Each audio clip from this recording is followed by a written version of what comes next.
Ladies and gentlemen, welcome. Señoras y señores, bienvenidos and welcome. Welcome to the Average People video show. Let's get it. Beto, All what's right. up, man? Hey, super excited, man. This is episode 1 of many to come. The Average People video show. I am excited because this has been in the works for a couple of years. Man. It first started with an incident that had to do with the Border Patrol on the 8 freeway. Man, bro. Why? Long story Why, short. dude? Why, bro? Why are you bringing this up, dog? It happens.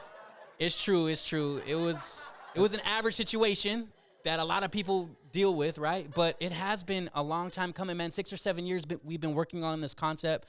Glad that it's finally here, Everything, G. and for me, everything is timing. You know what I mean? Yeah, You cannot get me out of my zone. You cannot get me to do anything unless it's timing. And the time just not only felt right, but the time is this is where we're meant to be today. Yeah, you know so we're I mean? keeping it average, even though, like, hey, so people were telling you, why you want to call it average people, right? And People, what's up with that? I talked to a couple of different people about this concept, about a couple of days ago, because I didn't want to give nobody, the heads up. And they were like, well, why average? Why not above average? Or why not a different word? I said, because you know what?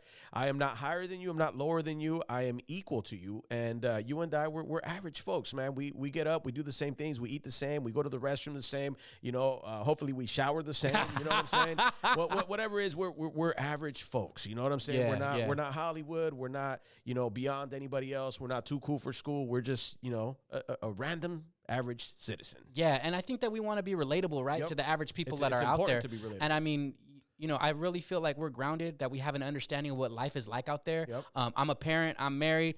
Beto's single. soltero. Yeah. Single, mingle. Hey, Ready to mingle? There's somebody out there that's going to get upset by me saying that.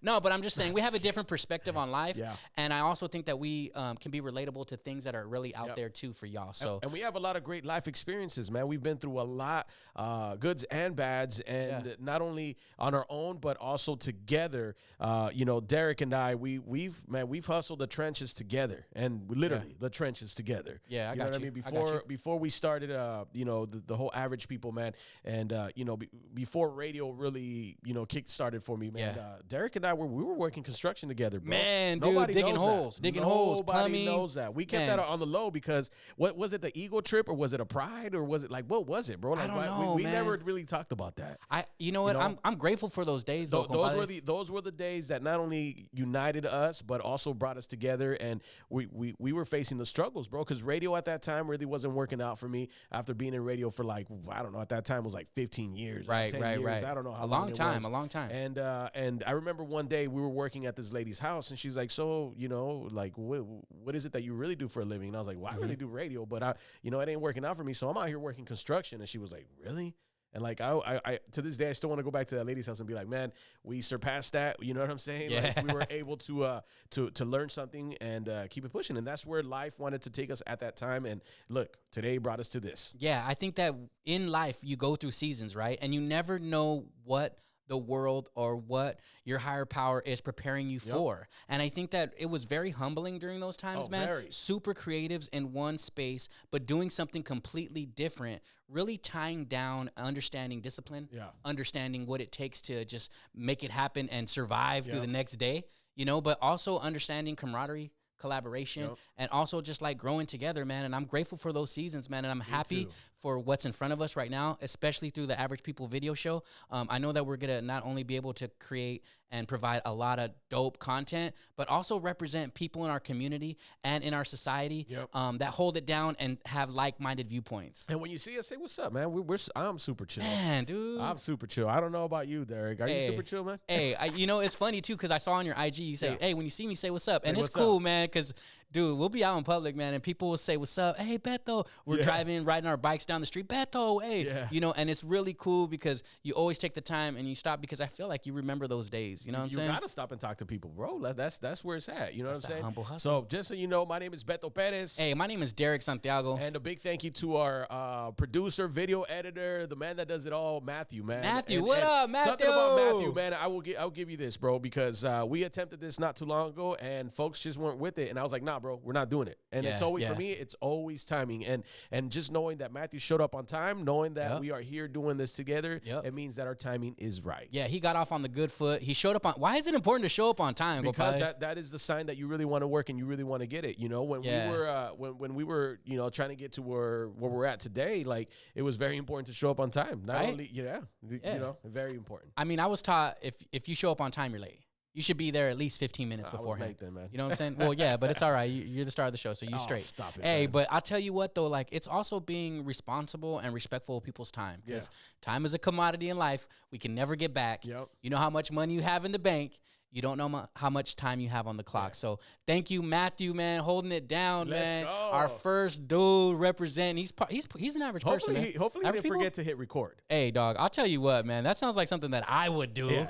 But I feel confident that he made it happen. We're gonna be talking about real life scenarios, stuff that we've been through, stuff that we've seen, stuff that, you know, people around us have seen, and, you know, we're gonna bring on guests. We're gonna talk about food, music, art. We're gonna talk about life. We're gonna talk about a lot of good things. Yeah, dude. Food, art, and music is definitely at the forefront of our lives and our communities. Yep. Hey, you know what, dude? Speaking about music, man, I have a question for you, man. You're in the radio. You're in the industry, right? Oh my God, dude. So San Diego, bro. Yeah. San Diego music I love San Diego. scene. You're gonna get me mad already, man. I'm just saying. How come just a question, dude, that just popped into my mind. How come San Diego is not where it's at musically? Like, I know there's some exceptions. Like, there's some big bands that have really taken on and blown up and really got the exposure that they're deserved of. But how come San Diego is not one of those, like, cities, man, that, like, represents and, like, you know, that holds it down? Like, what do you think, in your perspective, what's holding San Diego back in the music scene? 3 things. All right. Number 1, I think we get overseen by LA. Okay. Which I think is BS. I would agree. Number 2 is I don't think we do enough collabs. Okay. And number 3, I don't think we don't support enough. Man, dude, I'd have to agree. Those are the 3 things. Bro, I have to agree with those. And let me tell you, San Diego has been influencing some of the biggest artists in the world for decades, for generations, for many, many years, bro, whether it comes from the reggae, whether it comes from the hip-hop scene. You know, you go back to the Gangsta Earn, the Green Eyes, the Legions of Doom. All genres, Without a Warning. If you go with the rock, you got the PODs, you got the Blink-182s, you got the Switchfoots. The Secret Service. You know what I'm saying? Secret Service, South Bay. If you go with world music, you got people like B-side players. Carlos not only has influenced, San Diego, California, but he's influenced the world with his music. Give it up to Carlos from B-side players, man. Carlos Legend, Paez, bro. And not only Legend, him, it goes generations behind him, which is his dad, doing the work that he did with Banda Recodo, with the Moonlight. OGs. Bro, so anyway, San Diego is huge when it comes to music, and we are unique. We are a melting pot of music. We can wake up and, listen to our neighbor bumping Banda Recodo. We can hear the other neighbor across the street bumping some E40. We can hear the other neighbor across the street maybe playing some Temerarios, you know what I'm saying? In our neighborhood, bro, I grew up in San Isidro, and our neighbors, for whatever reason, love waking up to music. And, they were cleaning. That, for sure. And that around the neighborhood, and then whatever was inside the household. You know, my mom was playing Los Yonix. My sister was playing, Depeche Mode. My brother was playing, his oldies. So everybody was playing something different. My other sister was playing Debbie Deb, Trenier, Lisa. So freestyle music fire. In our household, there was a melting pot of music as well as what was around us. So, that's so there's a lot. So I think that might contribute to why there's so many talented artists here in San Diego. Yeah. But I would agree with what you said, man. And I think number 3 hit it big time. Actually, number 2, all the points that you made, but collaborating is very important because you get the opportunity to cross your brand, your genre, your style, your creativity with other people. And I think that, when collaboration, collision with music and with creativity is super important, man. It helps you grow, and it also helps you guys support each other, which was your 3rd point. Like, man, there's artists in the Bay Area that can provide for their family just by being an artist in the Bay. And I'll tell you why. It's because they support their own. And we lack that here in this community. And I would encourage and challenge every artist out there that's peeping this out. Man, go support DJ, go support another rapper, go support another band. Like, take your time, be intentional with it, and if represent. you don't want to support music, go support the Tamal lady. Go support your favorite restaurant. I love that, bro. Keep it real, man. I love it. That's super average. Some of the stuff that we're going to be talking about on the Average People video show is stuff like this, you know what I mean? Yeah. And you were also going to be celebrating folks, celebrating life, you know, because, bro, everything that we do, we always make sure that we always celebrate life for those that two things. I always say this: one, for those that are not here, and two, for those that are married. Let's go. And here I am, casado. What's up, wifey? Right. Johanna, te quiero mucho. So, brother, since they're getting to know us, man, every show we're going to talk about something that somebody may not know about us. There's something that I know about you that folks may not know about, and I think that you know, could be useful. Yeah. One thing about you, man, is that you took a body part. And donated it to a loved one. Can you talk about us?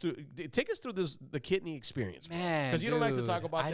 I don't. But we're gonna talk about it today. I don't. So, man, you got a phone call. Man, shout out to my brother, my big brother, Eric Scott Sanchez, ES Secret Service, man. What's up, brother? I love you, man. Okay. But so you got a phone call, or you just went through the experience together? Like, we went through experience from So he's my big bro, man. I've been making music with him since I was 16 years old. Okay. You know what I mean? We signed our first deal when I was in high school. So on the weekends, I would go jump into the car with Smoke and Mike Ski and DJ Rags, all these peeps, what up, all the OGs in the game, and we would drive up to Fresno, or we would drive up to LA what happened with and the perform. Kidney?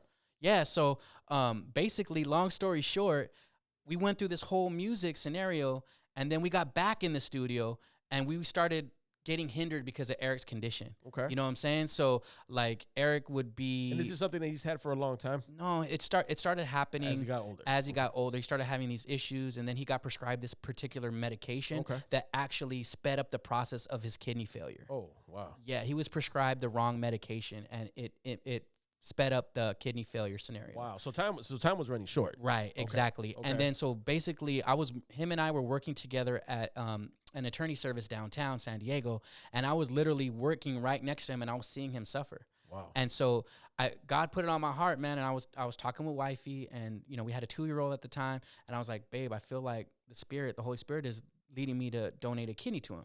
And my wifey, man, such a G. She was like, you know what? I'll take care of the daughter. If anything ever happened in the future to our daughter, you know, with health wise, I got her. But if you feel like if you're led to do this, maybe you should do it. So I got to ask a question before you get into the next. So when you say, can you share your kidneys with your kids, or is it just varies on your, I guess, DNA? Your DNA makeup. Okay. Yeah. So everybody's different. Yeah. Everybody is different. Okay. And normally the people that you're related to, including your offspring, are matches. Because there's 6 markers that you need to identify with. Okay. Okay. So, and initially I thought that I was a different blood type. So Eric and I were under the impression that I couldn't donate my kidney directly to him. So there was this program called the Domino Donation Program, to where I could donate my kidney to a stranger, and then if needed, that stranger could donate to another person, and then that person who was a match with Eric could donate to him. Got you. So that's what we started exploring. I went, and they do a gambit of tests because they don't want people to donate a kidney if they have health issues. Right. So I immediately got disqualified because at the time I was overweight. Okay. They said, look, if you want to donate a kidney, you're going to have to lose weight. And did you do that? I did. It did. It took me a while. I had to lose like 30 pounds. It wasn't easy. Which is not easy. It's not easy. It wasn't easy. Not easy in a world of tamales, barbecue, tacos. Yeah, pisto, IPAs, like all that stuff, right? So I ended up doing it. I lost the weight. And so they went through the gambit of tests. Went through this whole process. And at the end of the day, I found out the doctor called me. We were at work. I got a call, and they said, hey, Derrick, your results came back. Right. You have 4 of the 6 markers for the DNA. You can donate the kidney directly to Eric. Okay. Dude, I remember that day like it was yesterday, bro. Okay. I was in tears. I was bawling, dude. I walked into the office. You're brave for that. I walked into the office. I told Eric, like, we had a moment.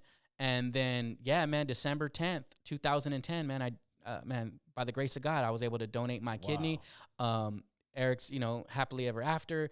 You know, one thing that I recognize, dude, and I'll end it with this, is that, you know, the Lord put it on my heart to do this, man. And I thought the whole time that I was donating a kidney for him, but I was actually doing it for me. It was a big piece of my life and who I am today. So wow.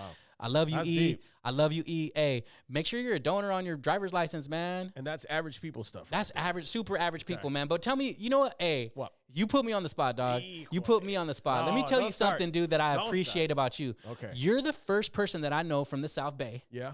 That threw out the first pitch at the Padre game at Petco Stadium. Okay. And I was on the field, dog, man. What's up with that, bro? That was an experience, man. To this day, I'm still trying to soak that up, man. You know, when you walk into my house, the ball is the first thing that you see, and it's not because like, oh, it's my ball. No, it's because it's just that's just where it got placed. Actually, as soon as I went to Michael's, bought a little case for it, put it in a case, and then boom, just put it there, and it's never moved. And people always ask me like, what's up with that ball? Babe Ruth gave it to me. Babe Ruth. Compadre, let me ask you, dude. Like, did you ever think when you were growing up, like in radio or anything, when you were a kid, did you ever think that you would be on the field at a Padre game throwing out the first pitch? Not at all. I didn't even picture myself doing it at a Little League at Larson Field, let alone, you know, at Petco Park, bro. No, dude, like growing up, my mom wasn't too heavy on like, mijo, when you get up, you're going to be a doctor. You're going to be, no. Like in my household, it was like, hey, man, you're going to be what you're going to be. Like, I got you. And mom always supported me, man. But mom always had my back. But we've never really had those conversations. Like we never talked about credit. We never talked about any of that stuff, which later on, during the next episodes, we're going to talk about,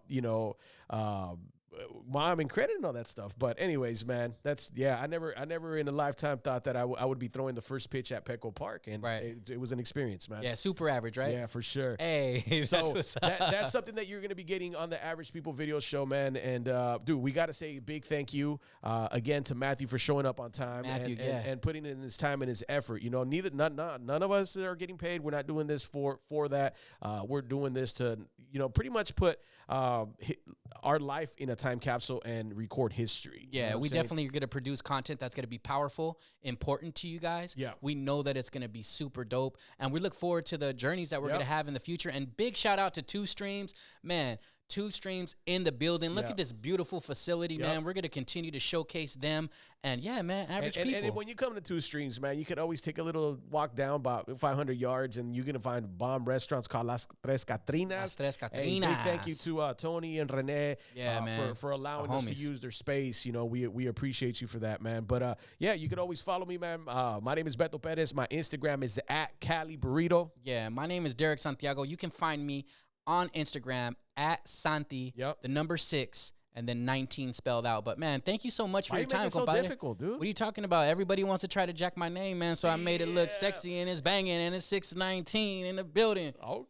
Okay. Hey, and what about Matthew, man? What's your Instagram, Matthew? Matthew said he don't got an IG, man. He's putting his thumbs down right now. He said, nah. I guarantee you he got a Christian Mingo, though. Hey, Christian Mingo. That's the Domingo. Let's go. We're gonna create him an IG handle right now. We have to, He don't want to be involved, he said. No, he's too cool. He's affiliated. No, he's affiliated. And he's half our age, too. Hey, man, knock it off. He is probably half my age, dog. I said our age. Hey, okay. Hey, but long story short, man, thank you so much for joining us, man. Signing off, man. Derrick Santiago. Beto Perez. Hey, man, and thank you for checking out the Average People video show. Let's go. Let's get it. Peace.